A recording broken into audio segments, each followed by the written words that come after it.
Hey everyone, this is Danielle, and welcome back to the Lower School Lowdown Podcast. Hopefully, you checked out episode 1 with Kirsten on plunging into a good book this summer. Today's topic is just a breakdown of some educational research articles that have come out recently and a little update on what is this Lower School Lowdown podcast. So, what is the purpose of the Lower School Lowdown? So, the Lower School Lowdown is a podcast that is created for elementary educators, of course, our teachers within our building, to share practical ideas, meaningful conversations, and the latest research in teaching and learning. And this happens through conversation, through creating a space to connect, learn from one another, and the goal is to bring research into everyday classroom practice. Some goals for this year in creating this is to feature some conversations with lower school teachers, which will help us get to know and build community, to interview some educational researchers and thought leaders throughout our community and throughout the educational world, and to build a community of educators who collaborate, reflect, and grow together through sharing practical research-based strategies, and finally, to celebrate the great work happening in our school and beyond.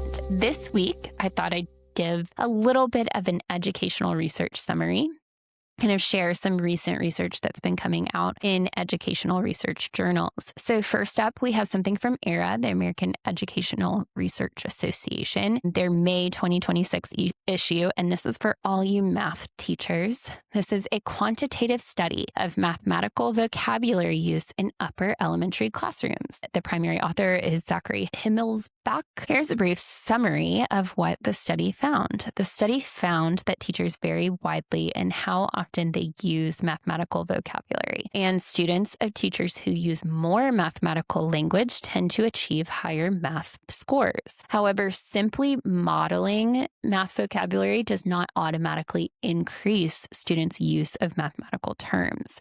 So some key findings throughout this article were that teachers' use of math vocabulary varies significantly across classrooms. More teacher mathematical vocabulary is linked to higher student math achievement, and encouraging students to use math vocabulary themselves is more effective than modeling alone. And a quick quote from the article to share with you all is that teachers who expose their students to more mathematical vocabulary are more effective teachers of mathematics. For any educator out there, this article I found very interesting. It's all on reflections in practice, walking in Finland by Dr. Hunter Strickland and Dr. Jeremy Watts. This is from the Journal of Language and Literacy Education, and it's their summer 2026 issue.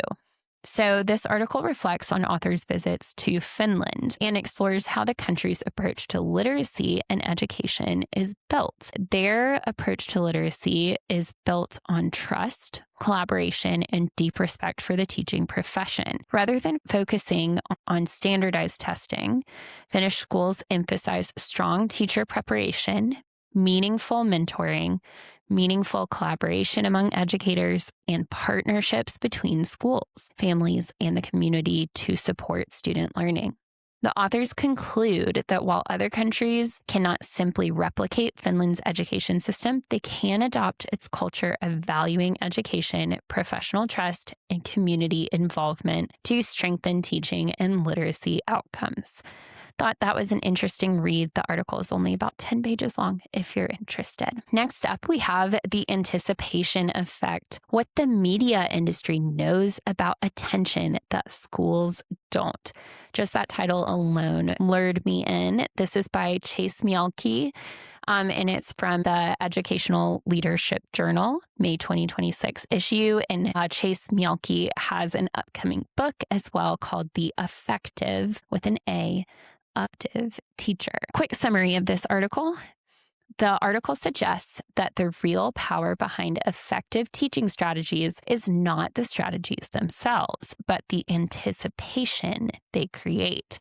Rather than simply using stories, predictions, or classroom hooks as engagement tools, the author argues that intentionally building curiosity and leaving students wanting to know what comes next can hold attention in the same way successful media does. By designing lessons that create a sense of anticipation, educators can better compete for the students' attention and encourage deeper learning.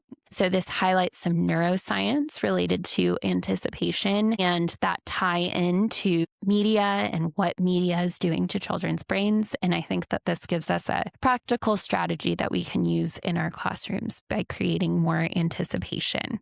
I'm really looking forward to his upcoming book, The Effective Teacher, as well.